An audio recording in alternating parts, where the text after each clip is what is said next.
Assalamualaikum. Right, so untuk video yang kedua ni kan kita akan sentuh topik yang kedua dalam chapter 1, mikroorganisma, iaitu kita akan sentuh tajuk mikroorganisma berfaedah. Okay, so bahagian ni sebenarnya tak panjang pun, dia very short one, cuma dia ada beberapa perkara yang awak kena baca, kena faham dan kena hafal lah. Okay, so mikroorganisma berfaedah. So maksudnya apa? So maksudnya dalam dunia ni tak semua mikroorganisma dia memberi kesan negatif. Okay, mungkin kita tahu mikroorganisma macam virus mungkin akan menyebabkan kita sakit dan sebagainya. Tapi tak semua sebenarnya memberikan kesan negatif. Okay, ada mikroorganisma ini sebenarnya dia memberikan kesan baik. Maksudnya ada kegunaannya, kita boleh manfaatkan. Okay, so dalam video hari ini, okay, dalam kelas hari ini, kita akan go through beberapa industri ataupun aplikasi yang menggunakan mikroorganisma ini untuk kita hasilkan produk tertentu. Okay, so let's go. So, the first part kita akan go through kepada bahagian perindustrian. Okay, perindustrian. Ada 3 aplikasi yang kita gunakan dalam sektor industri, iaitu makanan, minuman dan juga barangan kulit. So, kita tengok yang paling biasalah kita tengok lah kan.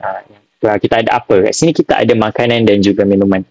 Okay, so makanan kita ada yeast dalam kumpulan fungi. Kan, fungi.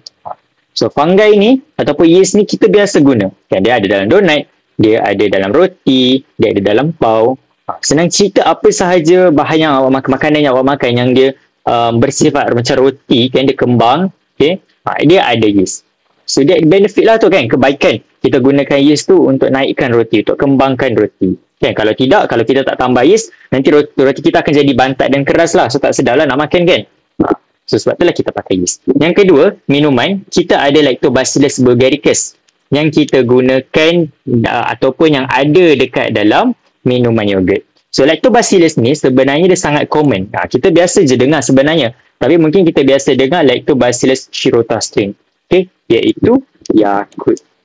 Tapi masih lagi dalam family yang sama, Lactobacillus. Okay, kita gunakan dalam minuman yogurt. Okay, so now yang ketiga kita ada barangan kulit. Contoh dekat sini yang saya boleh tunjuk ialah Bifidobacteria species dan juga Lactobacillus subtilis.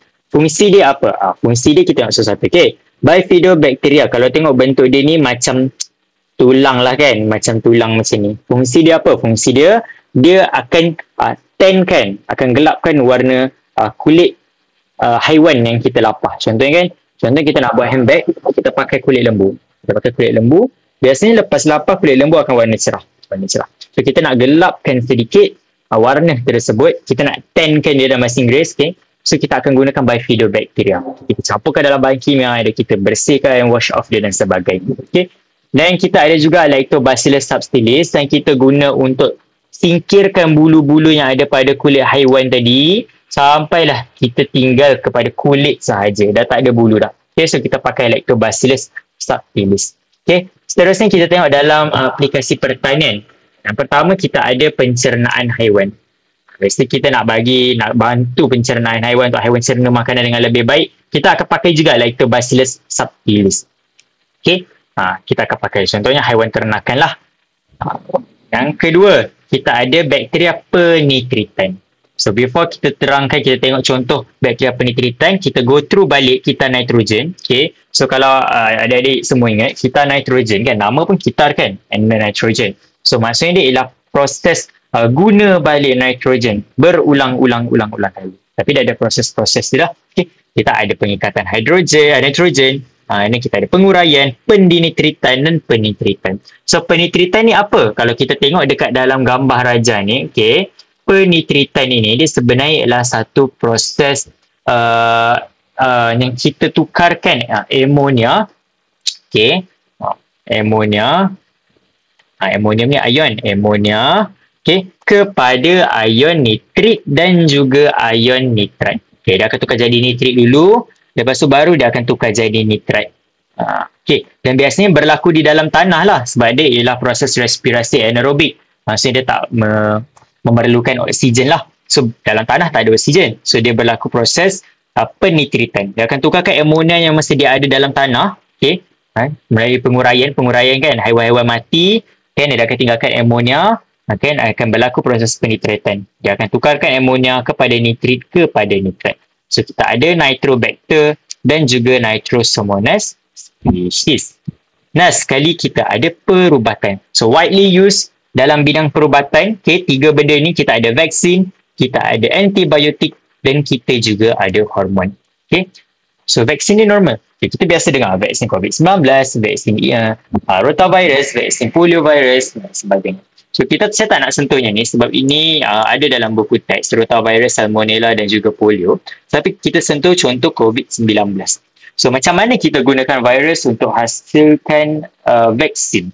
Pertama, ini virus kita. Okay, let's say ini virus kita, virus COVID-19. Pada badan virus tersebut, dia akan ada protein-protein yang ada pada badan tu lah kan. So protein-protein ini kita akan ambil dan kita perkenalkan kepada sel badan. Ataupun mRNA lah bahasa Inggerisnya, human cell tu specifically kepada mRNA. Tapi bahasa mudahnya kepada sel human lah, sel manusia.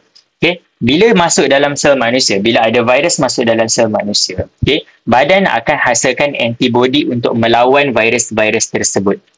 Bila badan menghasilkan antibody, antibody ni pula akan kenal pasti virus tersebut. So next time, bila virus yang sama masuk, antibody dah tahu yang virus tadi tu ialah virus jahat. So dia akan terus serang. So terus serang. Masuk lagi virus COVID-19, dia akan terus serang. So bila dah ada tu, itulah kita panggil sebagai vaksin. Okay. Proses ni biasa berlaku semula jadilah. So contoh macam awak demam, virus masuk, so badan akan secara semula jadi hasilkan antibody. Tapi vaksin ni ialah antibody luar. Maksudnya kita hasilkan antibody tu daripada luar, kita masukkan dalam badan. So next time kalau kita kena virus ataupun terkena penyakit berjangkit lagi, vaksin tu lah yang akan berfungsi untuk menghasilkan antibody melawan virus-virus tersebut. Kemudian kita ada antibiotik dan juga hormon. Contohnya penicillin, yang kebiasaan dia dapat daripada buah-buah sitrus yang dah membusuk ataupun dah berkulat, dan juga hormon insulin yang kita dapat daripada DNA recombinant of E. coli. E. coli ni biasa dengar sebenarnya kan? E. coli ni biasa dengar. Kalau tengok iklan Dettol biasa dengar. So insulin ni kita guna untuk apa? Untuk pesakit kencing manis. Okay, so itu contoh mikroorganisma-organisma bermanfaat terutama untuk manusia, haiwan dan tumbuhan. Sekarang kita bergerak kepada mikroorganisma yang digunakan atas tujuan kelestarian alam. Okay, bila sebut kelestarian alam, maksudnya benda tu mesti mesra alam. Okay, kat sini kita ada 2 contoh. Satu, kita ada ecoenzyme. Yang kedua, kita ada juga serum lactobacillus. Betul tak saya sebut? Serum bacteria lactobacillus. So basically apa fungsi dia kan? So kena tahu ecoenzyme ni dia ialah hasil semula jadi. Maksudnya kita tak pakai bahan kimia, kita tak dapatkan daripada benda hidup dan sebagainya. So dia semula jadi melalui proses penapaian sisa food waste. Kita tapaikan dia selama beberapa bulan. Lepas kita tapaikan, kita akan dapat hasil ecoenzyme yang kita akan guna ni sebagai pembersih lah. Contohnya instead of kita guna cuci pinggan ataupun kita gunakan cuci dinding dan sebagai cuci tingkap, kita pakaikan larutan yang kita dapat daripada ecoenzyme tadi. So itu ecoenzyme. Yang kedua, kita ada serum lactobacillus. Okay, serum bacteria lactobacillus species. Okay, kita gunakan dia untuk rawat sisa air sisa ataupun anak cemar. Mungkin tak boleh relate lagi, tapi cuba nanti, okay, lepas habis daripada tengok video ni, awak try search EM dan juga EM mud ball. Okay, EM dan EM mud ball. So basically EM ni kita gunakan, kita akan tuangkan bila dah hasilkan enzim, kita dah hasilkan serum tu, kita akan tuangkan dekat dalam sumber-sumber air yang tercemar, contohnya sungai, tasik dan juga kolam. Okay, so bila dia tercemar, kita masukkan serum bakteria lactobacillus, dia akan bersihkan air sungai tersebut lah. Dia akan hilangkan bau, dia akan rawat sisa-sisa kotor, dan dia akan bantu untuk kompos, dan dia akan tarik semua napai-napai itu jatuh ke dasar sungai. So air akan jadi lebih bersih lah dan sesuai untuk organisma-organisma besar yang lain. So yang ni yang saya masukkan dengan EM mud balls. So basically kita campurkan EM, tanah dan juga sekam padi. Kita bentukkan dia jadi bentuk balls, dan bila dah kering kita akan campak dekat dalam sumber air. So insyaAllah after 2 weeks atau 3 weeks, kawasan tu should be showing some kita panggil improvement lah daripada segi kualiti air, bau, daripada segi kekotoran. So dia akan berkurang. So nampak? Tak semua mikroorganisma dia ada memberi kesan negatif. Tapi ada juga mikroorganisma yang ada tujuan positif dan ada function lah, orang kata kan, ada function. Mungkin boleh dihasilkan, mungkin bersara alam, mungkin boleh digunakan untuk manusia, kesihatan dan sebagainya. Okay, so I think that's all for today's class. Kita akan jumpa pada kelas Google Meet yang seterusnya. But for that, for chapter 1, bahagian saya sampai ini saja. Selepas ni kita akan go through kepada bahagian pencegahan dan rawatan penyakit disebabkan oleh mikroorganisma. Tadi saya cerita sikit je, mungkin mikroorganisma ni ada benda buruk menyebabkan sakit dan sebagainya. Tapi ada baiknya kan saya terangkan. Tapi untuk yang kesan negatif ni, untuk kesan kepada kesihatan, Sir Hanif akan terangkan dalam video yang seterusnya. So that's all for this video. Bye-bye.